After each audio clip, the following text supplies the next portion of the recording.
এবার আল্লাহকে বললাম, আল্লাহ নামাজ অনেক পড়ি নেই, গুনাহটা মাফ করে দাও। রব বলে যে মাফ করে দিলাম। আল্লাহ রোজার মধ্যে অনেক জার বেইমানি করছি, ভুল করছি, মাফ করে দাও। আল্লাহ পাক বলে মাফ করে দিলাম। আল্লাহ হজ করি নাই আমি ইচ্ছা কইরা, তুমি তো রহমান, মাফ করে দাও। আল্লাহ পাক বলে মাফ করে দিলাম।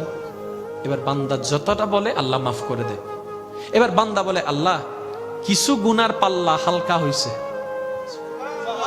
কারণ আমার জান্নাতে যেতে গেলে গুনাহ মাফ করা লাগবে, তো তুমি দয়া করছো, আমার গুনাহ মাফ হচ্ছে, আল্লাহ দয়া। এবার বান্দা বলে, আল্লাহ ওই আমার ভাইয়ের জায়গাটা খাইছি যে কিছু গুনাহ হইছে, তুমি মাফ করে দাও। রব বলে যে না রে বান্দা, এটা আমি করব না। আল্লাহ কেন? তুমি আমার যেই বান্দাকে কষ্ট দিয়েছো সে যদি মাফ করে আমিও তোমাকে মাফ করে দেব। এবার আপনার বিবেকের কাছে আমার প্রশ্ন, কোন গুনার মাপ পাওয়া সহজ, আল্লাহরটা নাকি বান্দারটা?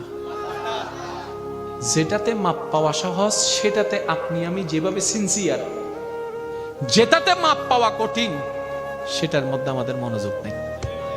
এই যে এখন রাস্তা দিয়ে যাচ্ছেন, কোনো কারণ ছাড়াই দেখবেন সিগারেট একটা আগুন জ্বালায় ফালাই দেয়, শেষ করছে আর কি, সিগারেট শেষ করছে ফালাই দিছে।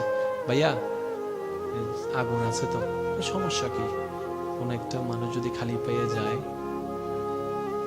এটা তো ভাবি নেই। আমি কি বুঝাতে পারছি কথা? গুনাহ কয় প্রকার?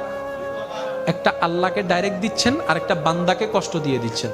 এবার আপনি কারোর সাথে তর্ক করার দরকার নাই, আপনার জীবনে কোন গুনাহটা বেশি আপনি নিজে চিন্তা করে দেখেন, দেখবেন যে বান্দাকে কষ্ট দিয়ে গুনাহটাই বেশি।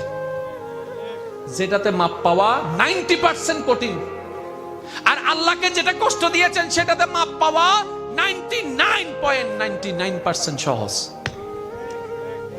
যেটাতে মাপ পাওয়া সহজ সেটাতে আমরা ভালো করে প্রস্তুত নিচ্ছি, আর যেটাতে মাপ পাওয়া কঠিন সেটাতে আমাদের কোনো মনোযোগ নাই।